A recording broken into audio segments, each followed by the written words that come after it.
Hello my dear class 10 students, hope you all are well. Today we will going to start the chapter 14, Crops of India. Here we will discuss about various crops that are mainly cultivated in India. In the previous class we have covered the agricultural system in India, and in this chapter we will going to discuss about the food crops which are mainly cultivated like the rice, wheat, etc. Okay students, I am Ishita Raj and I am going to teach you about this chapter. Let's start this chapter. In this chapter, we will going to discuss about the major food crops that are rice and wheat. Agriculture form the backbone of Indian economy, and the food crops are the backbone of the Indian agriculture. What does it mean?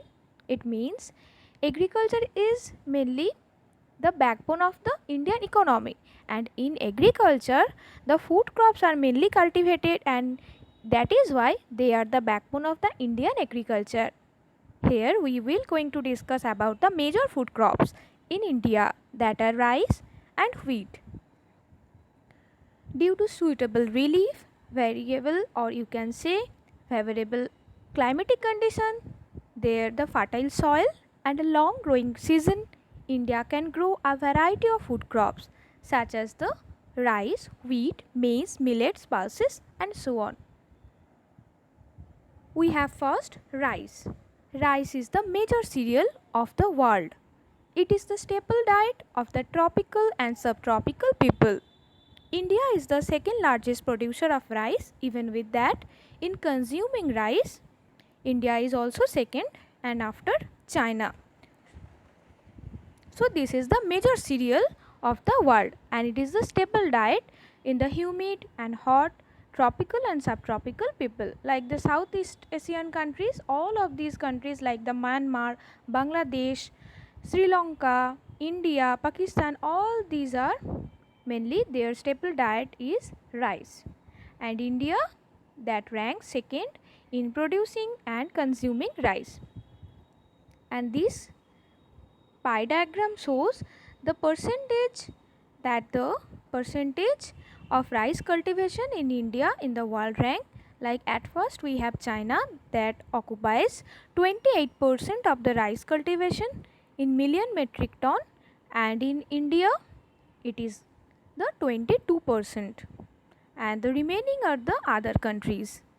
So India ranks second. So what are the required conditions for the rice cultivation? We will have to know. What are the required conditions for the rice? At first we have known that rice is the hot and humid weather that is required for rice, because it is a crop that are mainly cultivated in the hot and humid tropical and subtropical countries. So of course it will need some high temperature, with that high rainfall also. So hot and humid tropical climate is needed. A very high temperature that are mainly required. Like at the sowing time it will require 20 to 23 degrees Celsius. At the time of growing period, or you can say when the rice are mainly grown, it will take up to 23 to 25 degrees Celsius, and at the time of the harvesting it will need 25 to 30 degree of temperature. Like in all the time, in the growing period, in sowing time, in harvesting time, that rice needs a very high temperature, and it varies almost 20 to 30 degree, right? In various time it will need this much of temperature. Now how much would be the rainfall amount? As they are the staple diet, or they are mainly grown in the hot and humid tropical climate, so they also required some good amount of rainfall also. That is why high amount of rainfall is also needed, like 150 to 200 semi of rainfall is mainly required. Even with that, it should be well distributed throughout the year. What does it mean? It not only be only June to September. Our India is mainly the main monsoonal time is the June to September. In this time it will get the rain, but the rest of the year it will not get much rain. That is why there also needs some good irrigation system to get some water, because rice also needs a good amount of rainfall. If it is not possible, then good amount of irrigation is also required, and that is why well distributed throughout the year of rainfall is needed. Now the field should be flooded because rice that grows in stagnant water. So the rice field that should be flooded, that water should be about 10 to 12 semi. The depth of the flooded water that should be about 10 to 12 semi, because rice field should be flooded at the time of sowing and also during the early stage of growth. Even with that, the field must be level and have low mud walls to retain water in the hilly areas. The slopes are terraced to provide level field. In the hilly areas, it is grown as dryland crops, or you can say upland rice. We will discuss what are the different types of rice are there. Next we have the soil. What would be the soil characteristics for the cultivation of rice? Soil would be non-porous, deep fertile alluvial soil with clay subsoil. So the regions where rice is mainly cultivated properly are the flat plains, coastal lowlands and delta regions, where the flood water would be in a very good depth, and throughout the year it will get some water. Throughout the year the field should be flooded. So these are the required condition for the growth of rice: temperature, rainfall, how the soil should be, how the field should be. Okay, and the machines are also useful things, but in rice cultivation the manual labor is also very much important. Black lava soil is also useful for growing of rice. Rice is mainly grown in densely populated areas which can easily provide cheap and abundant labor for rice cultivation. Why? Because machineries is not only needed, in some kinds machinery is needed, but for the rice cultivation in various steps manual labor is highly required. That is why where the labor is mainly found in the densely populated regions, rice are mainly grown. So these are the favorable conditions for the rice growth. Next is the methods of rice cultivation. So what are the different methods of rice cultivation? There are so many methods that are mainly adapted for the cultivation of rice. First one, we have the broadcasting method. Second is the drilling method. Next is the dibbling method, transplantation method, and last one is the Japanese method. So these 5 are the methods or techniques that mainly rice cultivation are done with this. We will discuss what are the different methods. At first we have the broadcasting method. In these methods, the rice seeds are scattered in the field by hand, and it is done before the monsoonal period. So in this method, the seeds are mainly scattered in the field by the hand. So manual labor is needed, and when it is done mainly before the monsoonal period, where it is done. And this method is popular in areas where the low rainfall and the soil is also not much fertile, and where enough labor is not easily available. So that areas where the good condition, or you can say the favorable condition, is not found, like the rainfall is not very good, even with that the labor is not much found, even with that the fertile soil also is not found, there these kinds of methods are mainly done, like the in these kinds of area, and before the onset of monsoon this is mainly done. Next one is the drilling method. What does it? Seeds are sown in furrows and dropped through a pipe attached to the plough. Okay, so here the rice seeds are sown in the furrows and the dropped through a pipe attached to the plough. Where it is mainly done, this method is mainly practiced in the peninsular India. Next one is the dibbling method. Number 3 is the dibbling method. In this method, an instrument is used, that is the dibble instrument. You should have to remember what is the instrument. Is the dibble instrument by which various holes are made in the soil and seeds are dropped at the regular intervals. That is why the dibbling instrument is used, So this method is called as the dibbling method. In the soil, with that instrument, some holes are created and the seeds are dropped at regular intervals. Next one is the transplantation method, where seeds are first sown in the nursery bed, and after 1 month to 1.5 months, like 4 to 6 weeks, when the seedlings are there about 25 semi tall, then the seedlings are picked and finally transplanted in the main fields. That is why these methods is called as the transplantation. Why transplantation? At first they are mainly sown in the nursery. When the seedlings are there and they will grow up to 25 semi, then they will transplant into main fields. That is why this method is called as the transplantation method. Last one, the last method of rice cultivation is the Japanese method. It is an improvement of the previous one, like it is the improvement of the transplantation method. And in this method, high yielding seeds are mainly used, and then they are just shown raised in nursery beds, and later on the seedlings are planted in main field at a distance of about 25 semi between the rows and 25 semi between the rows and almost 15 semi between the plants. And this can make the weeding easy for the farmer. So this is an improvement of the previous one. This is more scientific method where the yields also can be very high. So these are the various methods of the rice cultivation that are mainly done in India. These 5 methods. Now, what are the different areas in India where rice are extensively cultivated?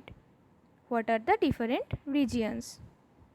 Almost every part of the India except the dry areas of Rajasthan, Kutch, Saurashtra, the Malwa Plateau region, the Marathwada, these are some regions where it is not mainly grown, but rest of the land or rest of India, there rice is highly produced because of the high demand, because of the very high population density, and in India it is our staple diet.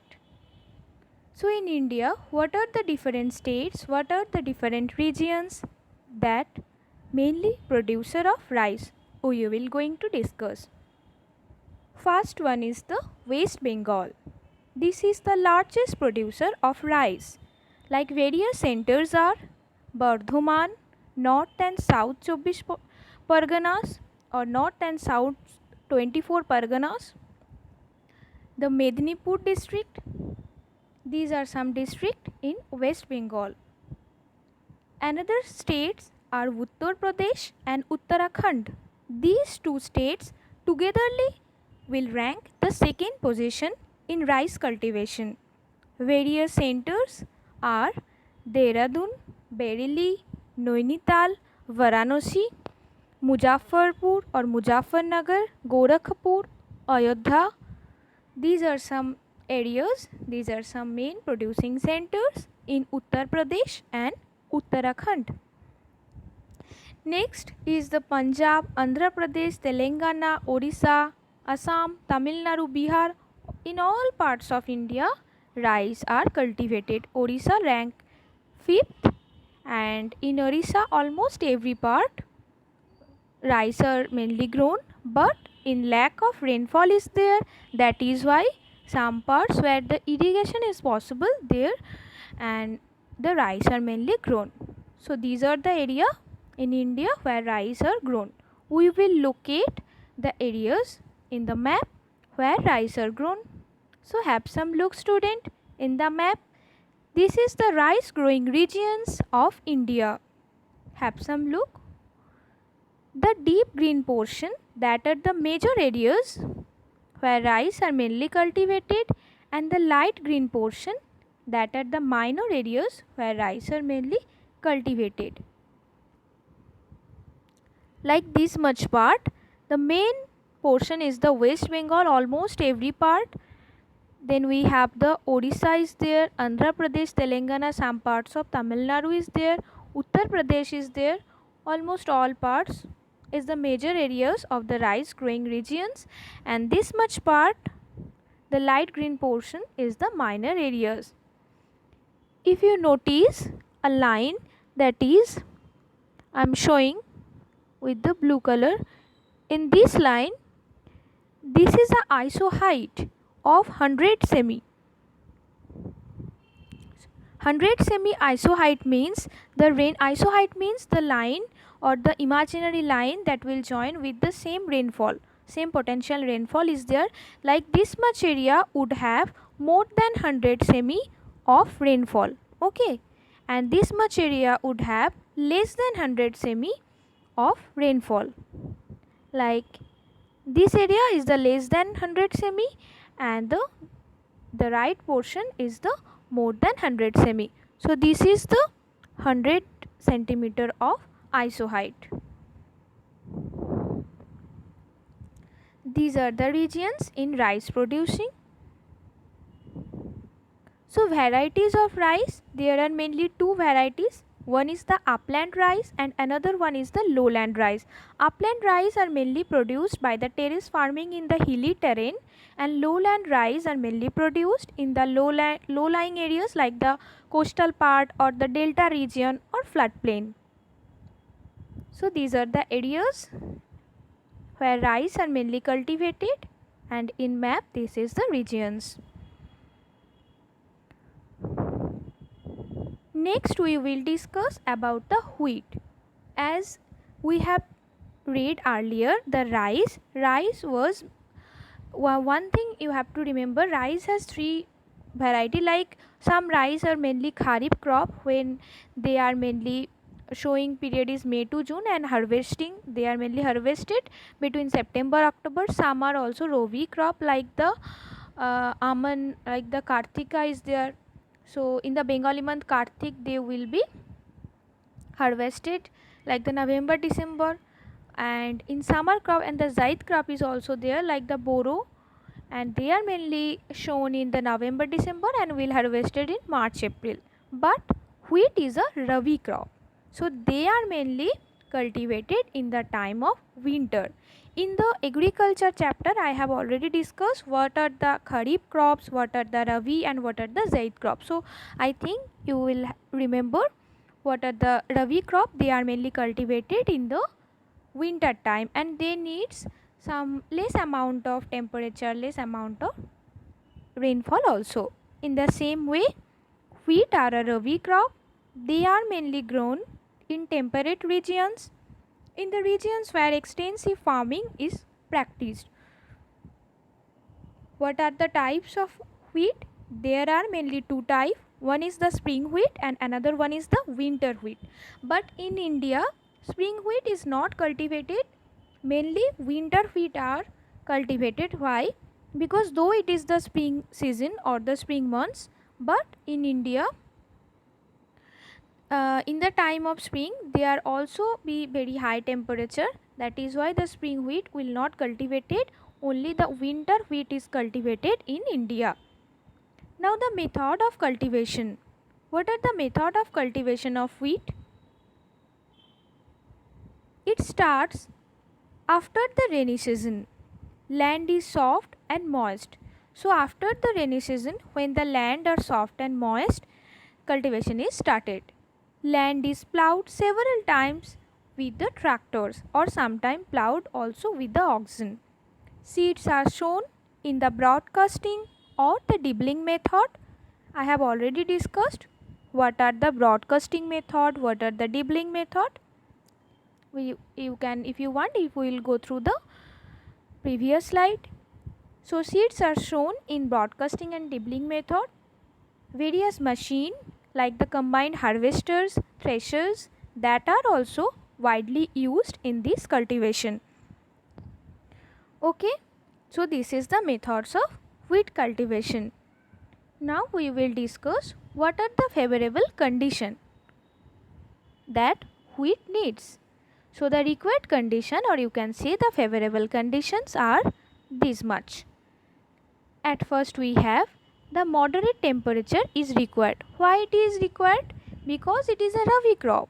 So you can say it is a winter crop. That is why it will need some low temperature or moderate temperature. Like how much the temperature it will need? The temperature should be like 10 to 15 degrees Celsius at the showing time, and at the ripening time it would be 15 degrees Celsius. So almost 10 to 15 degrees Celsius. So the temperature should be very less. But at the time of harvesting it can be 25 degrees Celsius. But in all the parts the temperature should be less, like moderate temperature is needed. How much should be the rainfall? It should be like 50 to 75 semi of rainfall. Wheat grows well in areas having annual rainfall of less than 100 semi. In areas of very low rainfall, say less than 50 semi, there also wheat can be grown with the irrigation. So in the map of India where I have shown you the ISO height of 100 semi, so more than 100 semi, in that part the rice is mainly cultivated, and less than 100 semi in this part the wheats are mainly cultivated. This is the difference. Now the cool and moist weather during the cultivation but bright sunshine at harvesting, that is very much needed. Cool and moist weather, it would be like in the cultivation time it is okay, but at the time of harvesting that the bright sunshine is highly required. Frost and hailstorm is very much harmful for the wheat cultivation because it destroys the crop at the harvesting time. Like in the time of the western disturbances that are mainly formed in the time of the late winter, that is why each of the year, or you can say most of the year, in Punjab, Haryana or the northwestern part of India, maximum of the crops are mainly destroyed due to the western disturbances, due to the frost, hailstorm. So it is very much harmful for the wheat cultivation. So what would be the required soil characteristics? Mainly well drained, clayey or silty loamy soil is needed for the wheat cultivation. So these are the required conditions for the wheat cultivation. What are the growing regions of wheat? In India, we will see India is the largest, or you can say India is the second largest producer after China, because in rice cultivation after China, India is also the largest producer after China, largest consumer after China, and in wheat cultivation it will rank also the second largest after China. In India, what are the different regions or the states where wheat are mainly cultivated are the Uttar Pradesh, Punjab, Madhya Pradesh, Haryana, Bihar, Gujarat. These are the regions. Uttar Pradesh is the leading producer of wheat, but Punjab is the second, but it has the highest yields per hectare. So total production, in terms of total production, Uttar Pradesh leads in wheat production, but in terms of the per hectare production, highest yields per hectare, Punjab is the highest, but in total production Punjab is second and Uttar Pradesh stood first. So these are the regions. Have some look. The deep green portion, have some look students. The deep green portion, Punjab, some parts of Haryana and northern parts of Rajasthan, this will make the wheat ring of India, and rest of that Uttar Pradesh, some parts of Rajasthan, this much area green portion are the major wheat producing states, but this much area is the highest producer in per hectare. So these are the regions where wheat are mainly cultivated, we have already covered.